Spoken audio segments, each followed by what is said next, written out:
5ই August ছাত্র জনতার গণ অভ্যুত্থানের ফলে ডক্টর ইউনূসের নেতৃত্বে যে তত্ত্বাবধায়ক সরকার হয়েছে, তত্ত্বাবধায়ক সরকার গঠনের পর থেকে আমাদের নেতা বিএনপি ভারপ্রাপ্ত চেয়ারম্যান জনাব তারেক রহমান বারবার একটি কথা বলে চলেছেন, বাংলাদেশে হাসিনা মুক্ত বাংলাদেশে একটি অবাধ সুষ্ঠু নির্বাচনের জন্য নির্বাচন কমিশনকে সংস্কার করতে যতদিন সময় লাগে আপনারা সেই সংস্কারের জন্য সময় নিন।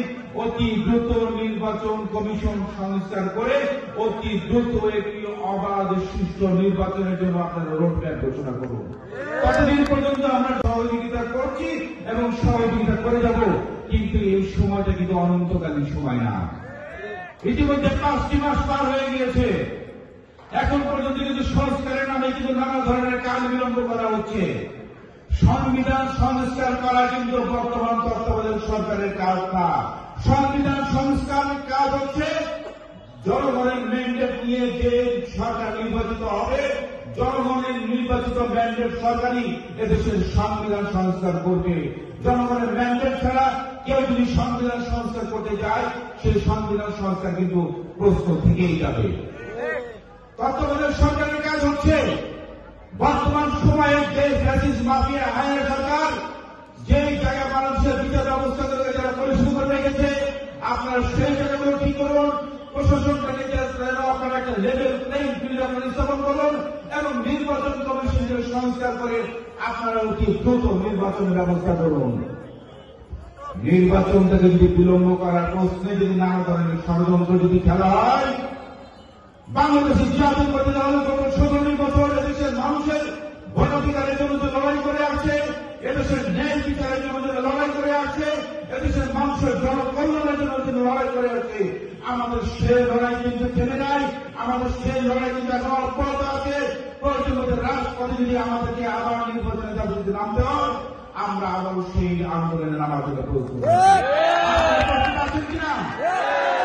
আপনারা প্রস্তুত থাকুন। এখনো কিন্তু বাংলাদেশের বিরুদ্ধে, বাংলাদেশ জাতীয়তাবাদী দল বিএনপির বিরুদ্ধে এবং আমাদের নেতা জনাব তারেক রহমানের বিরুদ্ধে দেশে এবং দেশের বাইরে বসে কিন্তু এখন পর্যন্ত নানা ধরনের ষড়যন্ত্র চলছে।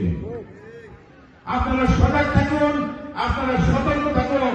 হাইব্রিড অনুপ্রবেশকারীরা কিন্তু আপনাদের সাথে দলের ভিতরে ঢুকে সে ষড়যন্ত্রকারীদের ষড়যন্ত্র কিন্তু বাস্তবায়ন করবে। সেই সুযোগ তাদেরকে দেওয়া যাবে না। সর্বোপরি বলতে চাই, আমাদের নেতা বিএনপি ভারপ্রাপ্ত চেয়ারম্যান জনাব তারেক রহমান 2023 সালে আগামী দিনের বাংলাদেশ রাষ্ট্র কাঠামো মেনে আমাদের লোকে 31 দফা দিয়েছিলেন, মনে আছে আপনাদের? সেই 31 দফা আপনারা বাংলাদেশের প্রতিটি শ্রেণী পেশার মানুষের মাঝে পৌঁছে দিতে হবে। 31 দফার মধ্যে কি আছে? 31 দফার মধ্যে আছে গত 17টি বছর মাফিয়া ফ্যাসিস্ট হায়না বাংলাদেশের বিচার ব্যবস্থাকে সম্পূর্ণরূপে ধ্বংস করে দিয়েছে। দিয়েছে না? বাংলাদেশের মানুষ ন্যায় বিচার থেকে বঞ্চিত হয়েছে। বাংলাদেশের মানুষের বাক স্বাধীনতা ছিল না। এমনকি এদেশের মসজিদের ইমামরাও জুম্মার দিনে কি খুব বাজবে, আওয়ামী লীগের নেতারা তা একটা স্ক্রিপ্ট হাতে ধরিয়ে দিত, দিত কিনা? মিজানুর রহমান আজাদের মতো মাওলানা সাহেবরা কিন্তু কোথাও শান্তিপূর্ণভাবে ওয়াজ মাহফিল কিন্তু করতে পারেনি। পেরেছে কি? এদেশের মানুষের বাক স্বাধীনতা কেড়ে নেওয়া হয়েছে। 17 বছর মাফিয়া ফ্যাসিস্ট হাসিনা সরকার বাংলাদেশের দ্রব্য মূল্যের দাম মানুষের হাতের নাগালে দাঁড়িয়ে নিয়ে নিয়েছে। নিয়েছে ঠিক না? মানুষের নাবিশ্বাস হয়ে হয়েছে। সাধারণ মানুষের দুবেলা ভাত তারা কিন্তু পেট ভরে কিন্তু খেতে পারে না। পারে?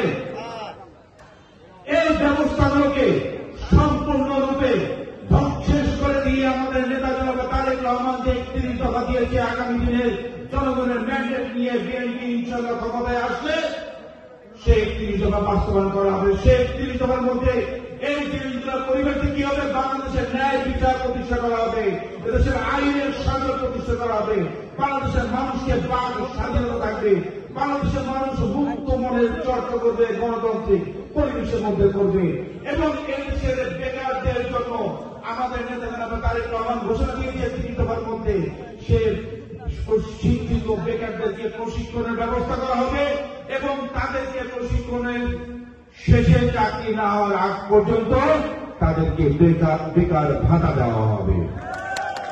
আমাদের নেতা জনাব তারেক মূল্যের সিন্ডিকেট ভেঙে দেওয়ার ঘোষণা দিয়েছেন।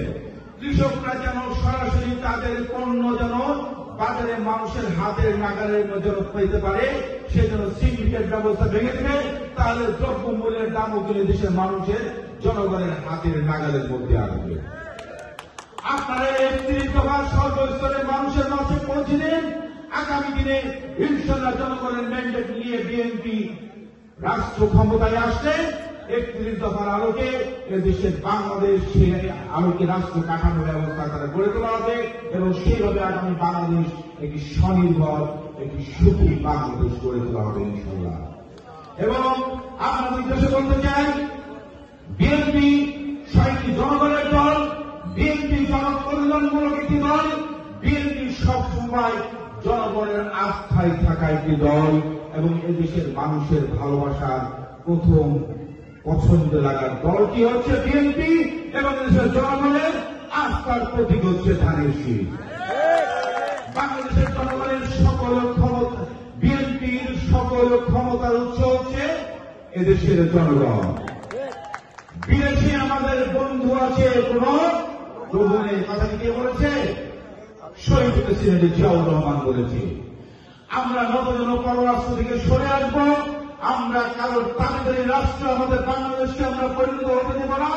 এবং ভারতে বাংলাদেশের বিরুদ্ধে এখন যে আগ্রাসনগুলো চালিয়ে যাচ্ছে, আমরা ৭১ সালের শহীদ প্রেসিডেন্ট জিয়াউর রহমানের নেতৃত্বে বাংলাদেশে যেমন স্বাধীনতা অর্জন করেছে, আমরা এখনো বুকের তাজা রক্ত ঢেলে দিয়ে ভারতীয় আগ্রাসনকে রুখে দেওয়ার জন্য আমরা প্রস্তুত আছি।